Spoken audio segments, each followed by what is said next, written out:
So watch this. Nikon's D5 is all about speed. It can shoot at 12 frames per second with full autofocus and auto exposure, and up to 14 frames per second with the mirror locked up.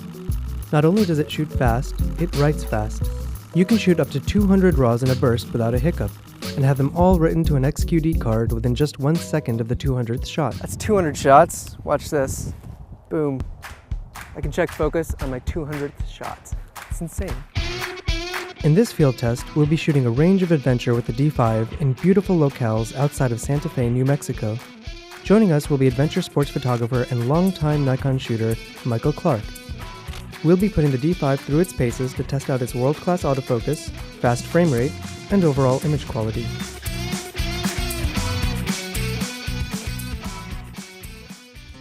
My name is Michael Clark. I'm an adventure sports photographer based in Santa Fe, New Mexico.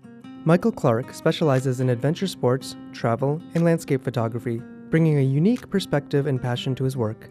He's internationally published and has an impressive list of clients, from Red Bull and Patagonia to Apple, Microsoft, and National Geographic. Santa Fe is a city based up on this high altitude altiplano between 3 different mountain ranges. It's a small city with some of the best light I've seen anywhere in the world. There's 30 different climbing areas. There's skiing, there's mountain biking, there's BMX, there's whitewater kayaking. There's a whole variety of adventure sports here just outside my door. Well, I got into adventure sports photography to have an adventure. You're right there with the athletes. You're performing the sport as well as shooting it. To create an image that allows the viewer to feel what it's like for the athlete in that situation. You need cameras with really fast autofocus. They need to react quickly. You also need a camera that's tough. You need gear that can survive. It's not an exaggeration to say the Nikon D5 has the best autofocus system in the world. Geared toward action shooting, the D5 is capable of keeping up with fast-moving subjects, no matter where they move to in the frame. It can do this particularly well because of a new 180,000 pixel RGB metering sensor that sees the scene and understands the subject you initially focused on. This allows it to automatically shift AF points to follow the subject around the frame and keep it focused. And thanks to the dense, wide coverage of the 153 AF points, the D5 can track your subject across a wide area of the frame with incredible accuracy. To put this to the test, we headed to a BMX dirt jumping track just outside of town for some speedy and erratic action. Nice. So the first day we went out and shot with Daniel Cariz. He's a BMX rider here and a motocross rider actually. We have a bunch of different dirt jump places here in Santa Fe, which is pretty unique. So what are some of the considerations that go into this? I don't even pull the cameras out at first. I just watch the cyclist, the rider, depending on what kind of bike they're riding and what tricks they can do and what looks the best just to my eye. Having shot this a bunch, I have a pretty good feeling for what's going to look good. For this first scenario, the riders rapidly entered the frame after rounding a bend. Definitely when I'm shooting adventure sports like BMX, I'm thinking about showing depth in the image. I want to put something in the foreground. I want to catch the height of the action coming around. It feels more three-dimensional than just some rider in the sky. And Daniel's so good, I'm not worried about him hitting me if I'm right here. There's a bunch of footprints here, so I might just be somewhere right in here, get low. Rider up, he's coming in. He's sharp, that's pretty impressive. So Michael, I see you have some strobes out here. What are you hoping to do with these? Well, the lighting's pretty flat since it's a cloudy day, so I'm hoping to add some drama. And we're gonna set one up on either side of the rider as they come through. So we call this a light trap, so that they are side lit. I shoot with strobes a lot because it helps separate my work from the pack. And you really get this almost studio look in the outdoors that really pops, and the colors are much more saturated, brighter. The images seem sharper just because it's a higher contrast lighting setup. Perfect. And I'll stick this one over here. Essentially, we're using a slice of the light. So that allows us to shoot up to 8,000th of a second, which is pretty crazy. We needed the camera to keep the rider in focus so that as soon as he passed the strobes, we could trigger an in-focus shot. To do this, we switched the camera to AF continuous and enabled 3D tracking area mode. In 3D tracking, you pick an initial AF point, place it over your subject, and initiate autofocus.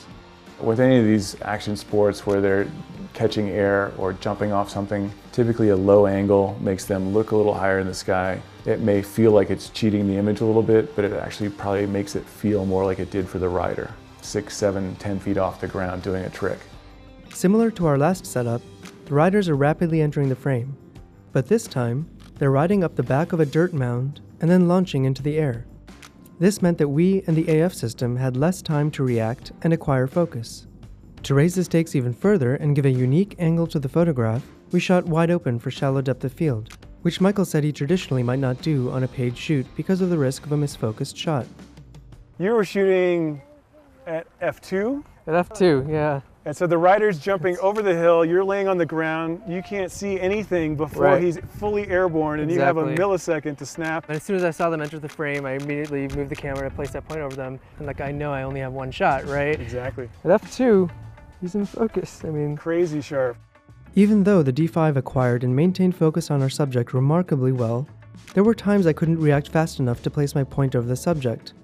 Thankfully, the D5 has another trick up its sleeve. What's amazing about this, a totally new feature on the D5 and D500, you can assign any custom button to any AF mode to instantly override. So for example, I might have the shutter button be 3D tracking, but let's say I don't want the 3D tracking, I just want single point AF continuous. I'll just switch to, I'll put that on AF on, so I can have all these AF modes at my fingertips without ever switching AF mode. Switching to auto area when I didn't have enough time to specify my subject worked remarkably well. It's essentially like 3D tracking, except that the camera chooses your subject intelligently, prioritizing faces. In the heat of the action, instantly being able to try something else when one way of working fails is invaluable. We got some pretty cool images. I mean, the lighting worked really well. The autofocus was great. We got some interesting perspectives. One more time, Daniel, that exact trick. 1, 2, 3. Nice. Oh yeah, we're done. Satisfied with our results, we called it a night. The next day, we headed out to the Rio Grande to shoot some whitewater kayakers. It's gonna be wicked cold for the kayakers down there is all I can say. They're suited up in full dry suits with lots of fleece. And the water is almost near freezing, right? Pretty much, yeah. It's probably 34, 35 degrees.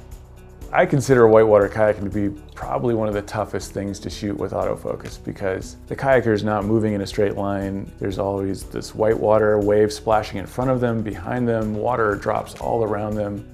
Because of the splashing water's ability to distract the AF system, we chose the more conservative D25 area mode. In D25, the camera focuses using your chosen AF point, but uses any of the surrounding points to focus if your subject moves away from the initial point.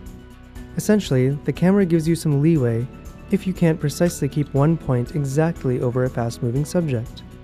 In this situation, we took advantage of the full 12 frames per second burst rate. We were even surprised to find that 3D tracking generally stuck to the erratic kayaker pretty well.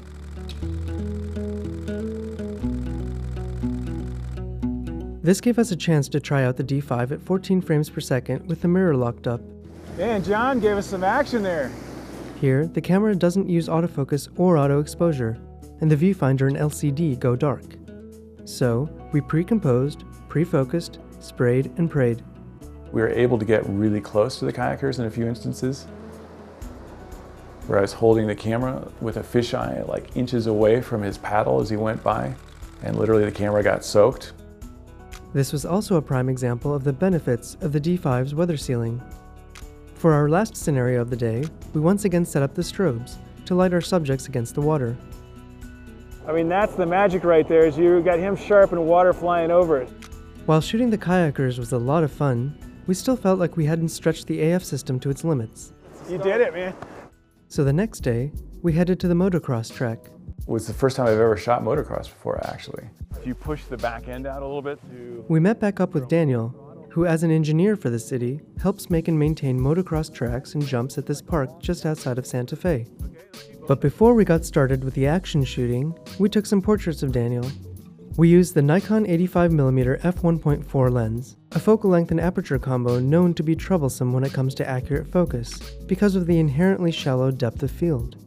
Nikon has now addressed this issue head-on, offering automated AF fine-tune to calibrate any lens to the D5. With some sharp portraits of Daniel in the bag, we put him back in action. And he was great. He was launching all over the place. He was, kicking up dirt all over. Well, I guess we found the breaking point of subject tracking because it just picks one spot and then just stays there. In some situations, Daniel's relative speed was so fast the camera's AF points simply couldn't shift fast enough to keep up. Other times, it worked. With Daniel backlit, the light situation was also challenging. Pretty bright sky behind us, so we're really pushing the dynamic range of the camera right now, which will be interesting. So I was finding that enabling active D-lighting helped. Active D-lighting combines a bit of underexposure with shadow boosting to balance out your image, and it's really quite effective. For very high contrast scenes, you can either enable extra high ADL modes or flat picture control. Oh, Jesus. You're coated, man. Don't move. Let me take a picture of that. Oh, it's in my ear. Oh, glad I don't own this. So 3D tracking works really well here. You wait for them to enter the frame, put my point all the way on the right side, initiate as soon as he's underneath that right AF point, and then let it start tracking and then shoot a burst, and it follows him all the way through. One thing I saw that was super cool is this thing. For our last shot, we wanted to go out with a bang, so we had Daniel jumping one of the biggest jumps in the park. So this setup was a great example of how convenient it is to be able to switch AF modes immediately. I was in 3D tracking, it lost him because he dipped, and then when he reappeared, didn't quite have him, so I jammed my finger on the joystick, which is assigned to auto area mode, and that immediately just caught him and tracked him through the rest of the shots at 12 FPS. Wow. Auto did great there, actually. It did not work that time. Having shot a wide variety of action sports with the Nikon D5 over a few days, we were impressed by the versatility of the camera. There's no silver bullet when it comes to shooting action, but we found a number of useful focus modes that helped us get the shot. The ergonomics are so well tuned that we can adapt quickly if our chosen mode isn't optimal. Even as Rishi saw, he was shooting wide open at f2 in a lot of instances with a motocross or BMX rider coming by him super fast. I mean, 40, 50 miles an hour. And it was tack sharp. I've never seen a camera able to do that before. If you're gonna create a new, unique look, that's definitely a game changer. All right, Michael, so that was 3 days of a lot of fun. We tried all sorts of sports. I've never seen any of this stuff before or shot it, so I learned a lot of new things. What were your thoughts overall on the camera? The camera's phenomenal. I mean, obviously we found out the autofocus is better than pretty much everything I've ever used before. For me, the fast frame rate is really nice. The touchscreen on the back, I have to say, is beautiful. How did you find the D5? Did you like it? The autofocus system is fantastic. So for the type of stuff we were shooting, you know, I've never even shot this before, but I was still getting some nice shots, which speaks a lot about the camera, I think. One thing I found, because I was using an older XQD card and you had a brand new Yeah, I had top-end a XQD. 400 megabytes a second write speed XQD card. Do not order this camera with compact flash. Order it with Oh, XQD. Yeah. You've got to have that to maximize the speed of this camera. Shooting with Michael was great, and it was fun to work beside an adventure photographer. Despite having vastly different photographic styles and experience, we each got some great shots. Michael used the camera in ways he hadn't before, pushing the aperture wide open and trusting Nikon's 3D subject tracking system. He realized this would help him, or any pro photographer, differentiate their work. I, on the other hand, never having shot action sports before, came away with shots I was happy with, instantly toggling between different AF modes to adapt to the action. The way the camera served both our shooting styles speaks a lot about the versatility and capability of the D5. For me, my photography, my life as an adventure athlete is all driven by my passions for these sports. And I hope I convey that passion in my images. So I'm always thinking about ways to just get that edge so that I can do something different that stands out from the crowd like all photographers are. See if I can push the images I'm creating to just a whole other level.